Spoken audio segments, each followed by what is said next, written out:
Alright, this is a quick follow-up video of a video I made last fall about my Ford Ranger having a misfire due to recessed valves.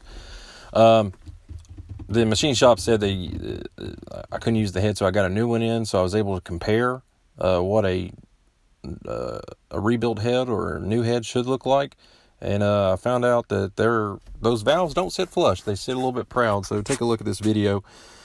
And if you need a link for the previous video, I'll put that at a card at the end, or I'll put a link below in the description.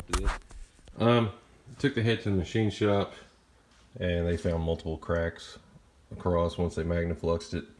And one interesting thing I figured out is I got a reman head here, and I thought originally that these valves heads sit flush to the valve seat. Yeah, it turns out that may not be true if this is machined right.